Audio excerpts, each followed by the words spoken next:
안녕하세요. 캐피탈 담당 전세환입니다. 이어서 캐피탈 IO 발표 드리겠습니다. 2026년 캐피탈 산업에 대한 인더스트리 아웃룩은 중립적, 크레딧 아웃룩은 안정적입니다. 최근 금융업에 영향을 미치는 주요 이슈의 영향을 살펴보면 다음과 같습니다.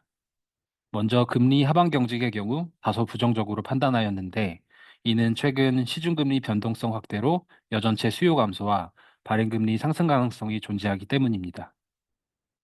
내수 부진 및 부동산 경기 양극화와 관련해서는 다소 부정적으로 보았습니다. 부동산 경기 침체에 따라 건전성 회복 지원과 대손 부담이 상존하며 개인 및 개인 사업자 부문의 리스크 관리도 중요해지고 있습니다. 자본 배분 효율화와 정책 및 규제 측면은 긍정적 요인과 부정적 요인이 모두 혼재하여 중립적으로 판단하였습니다. 2026년 캐피탈 산업에 대한 인더스트리 아웃룩은 중립적입니다. 업권 전반으로 안정적인 자금 조달 여건이 예상되고 있으며 부동산 경기 침체 속에서 PF 구조 조정이 완만하게 진행되고 있는 점을 감안하였습니다. 다만 성장 동력 확보와 관련된 사항에 모니터링이 필요합니다. 각 항목별 세부 내용을 이어서 설명드리겠습니다.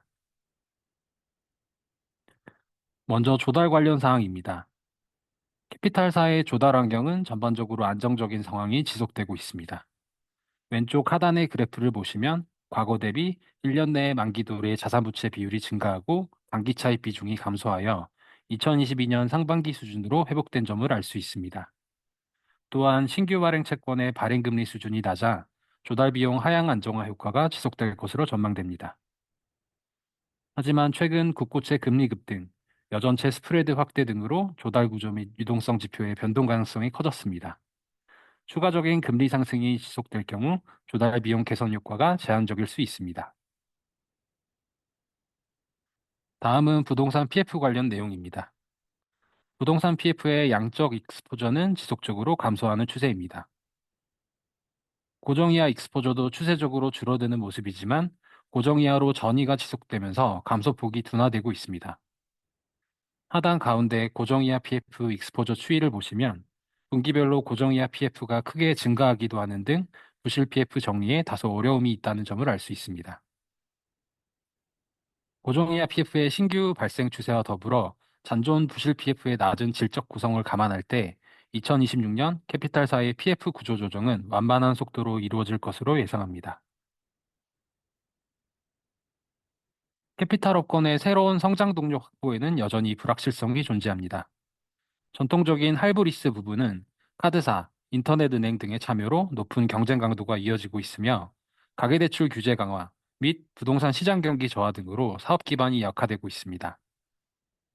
각 업체별로 사업 경쟁력 강화를 모색하고 있으나 아직까지 관련 성과는 제한적인 수준입니다.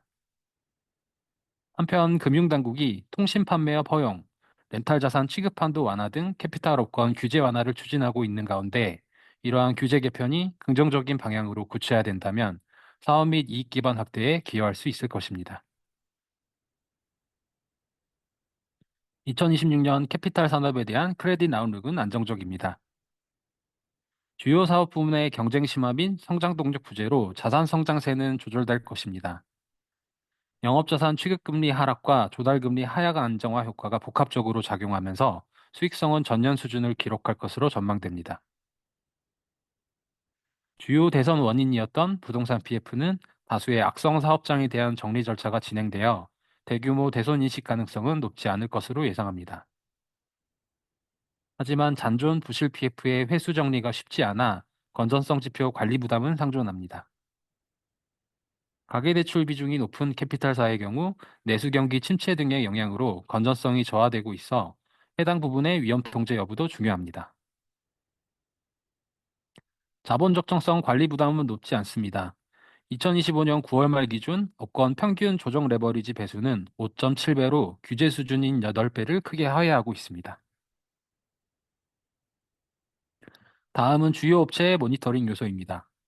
자산 건전성 측면에서 메리츠 캐피탈과 한투 캐피탈을 선정하였습니다. 수익성 측면에서 시당 캐피탈과 하나 캐피탈을 선정하였습니다. 메리츠 및 한투 캐피탈의 경우 모두 부실 PF 확대로 높은 요주이하 여신 비율을 기록하고 있습니다. 부실 PF의 지속적인 회수 및 정리 현황과 연계한 건전성 지표 수준을 점검할 예정입니다. 메리츠 캐피탈의 경우 홈플러스 담보대출 관련 기업회생 절차 진행 상황도 중요한 모니터링 요소입니다. 신한과 하나캐피탈은 무수익 여신, 영업자산 부실 확대로 ROA 저하폭이 컸습니다. 최근 은행계 금융지주의 높은 주주환원 목표 등을 감안할 때 두 업체는 수익성 회복을 위한 영업 확대가 필요하며 이 과정에서 위험자산 확대 요인이 상존합니다. 따라서 수익성 회복 여부와 동시에 사업 포트폴리오 위험 관리가 중요합니다. 다음으로 키 모니터링 포인트에 대해서 말씀드리겠습니다. 먼저 고정이하 부동산 PF의 세부 구성 내용 및 2026년 회수 정리 가능성에 대한 내용입니다. 2025년 9월 말 기준 고정이하 본 PF는 산업시설이 41%를 차지하며 이 중 준공이 완료된 물류센터와 지식산업센터의 비중이 96%입니다.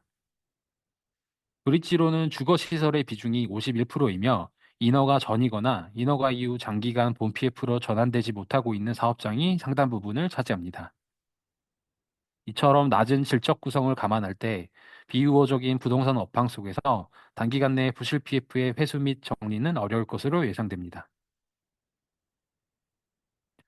다음으로 최근 질의가 증가하고 있는 개인 및 개인 사업자 대출의 건전성 및 잠재 위험에 대한 내용입니다. 캐피탈사들의 개인 및 개인 사업자 대출 취급 잔액은 2024년부터 제1금융권의 DSR 규제, 저축은행 업권의 영업 축소에 따른 풍선 효과로 잔액이 증가했다가 다시 축소되는 추세입니다. 금융업권 전반에서 개인 및 개인 사업자 부문의 부실 규모가 확대되고 있는 가운데 아직 캐피탈사의 경우 연체율 상승폭이 높지는 않지만 부실 채권 상매각 규모, 연체 전이율이 증가하고 있다는 점을 감안하면 실질 건전성은 더욱 저하된 것으로 판단됩니다. 내수 경기 침체가 지속되고 있기 때문에 개인 및 개인 사업자 대출 부실이 수익성 및 건전성 지표에 미치는 영향이 증대될 가능성이 있으며 사후 관리 강화 등 상환 안정성 제고 노력이 필요합니다. 이상으로 캐피탈 산업 발표를 마치도록 하겠습니다. 감사합니다.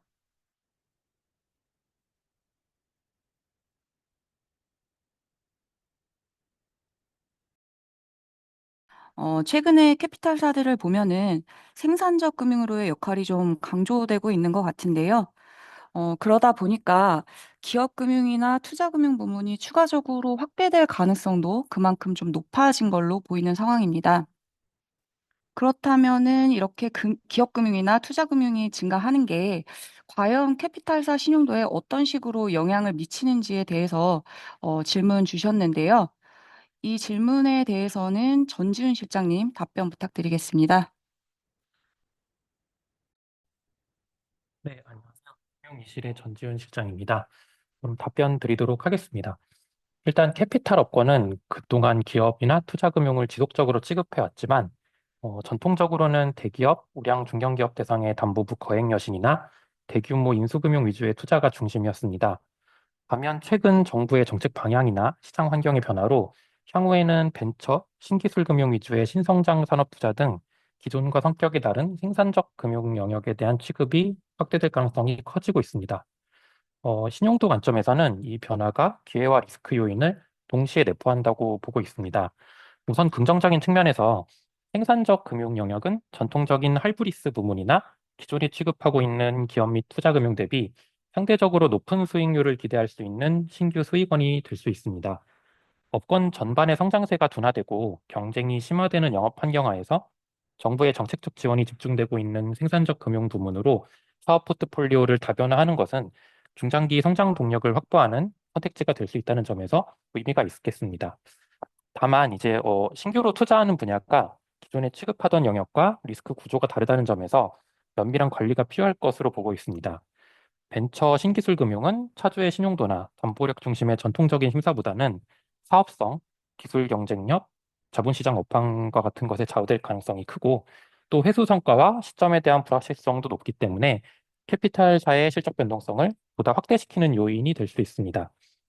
또 이러한 영향은 신용등급 수준별로 차별화될 가능성이 큰데요.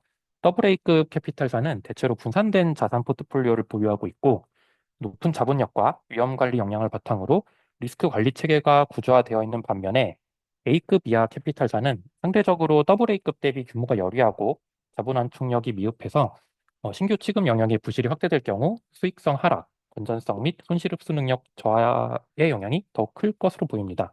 실제로 2022년 이후에 부동산 PF 부실 확대에 따른 영향 또한 AA급보다 A급에서 더 크게 나타난 바 있고요. 따라서 이제 생산적 금융 취급 확대에 앞서서 신규 투자 영역에 대한 적절한 위험 관리 전략을 갖추는 것이 중요할 것으로 보고 있습니다.